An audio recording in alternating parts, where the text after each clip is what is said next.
Retour au film à petit budget tourné en Europe de l'Est.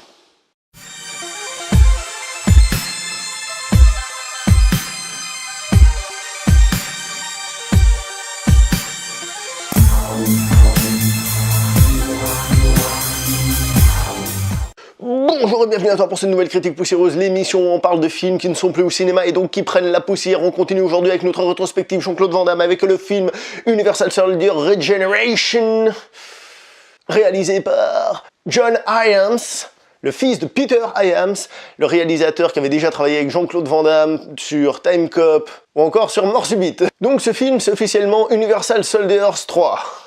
Mais il prend le parti tout à fait intelligent de virer le numéro 2. C'est-à-dire, on passe de Universal Soldier à cet Universal Soldier Regeneration.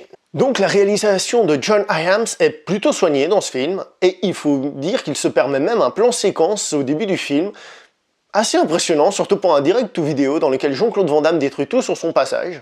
De plus, l'ambiance froide, sale et rouillée du film est un petit plus pour ce film qui se permet même quelques effets gore.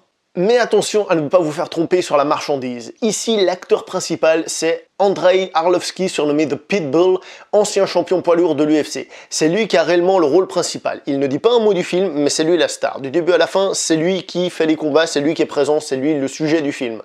Jean-Claude Van Damme n'intervient réellement qu'au niveau action à la fin, après la petite scène d'intro dont je vous ai déjà parlé.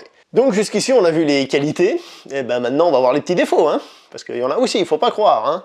Déjà, le scénario, faut reconnaître qu'il doit tenir à peu près sur 2 lignes. Enfin, pas le scénario, on est d'accord, mais l'histoire doit tenir sur 2 lignes.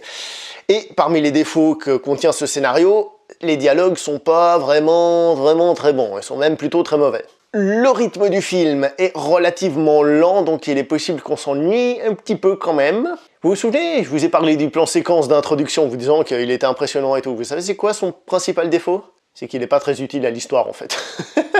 Mais bon, c'est pas mal, je veux dire, c'est visuel, mais c'est vrai que d'un point de vue histoire, ça apporte pas grand-chose. Et puis il y a Dolph Lundgren qui revient dans le film. Sur le coup, on se dit, comment est-ce qu'ils vont faire ça? Mais en même temps, on est content de pouvoir le revoir. Et qu'est-ce qui se passe? Eh ben, c'est vachement what the fuck son passage. Il arrive, il fait 2 trucs, il repart. En gros. Donc tu te dis, ah toi t'es juste venu pour être sur la pochette pour dire Jean-Claude Van Damme, Dolph Lundgren, quoi.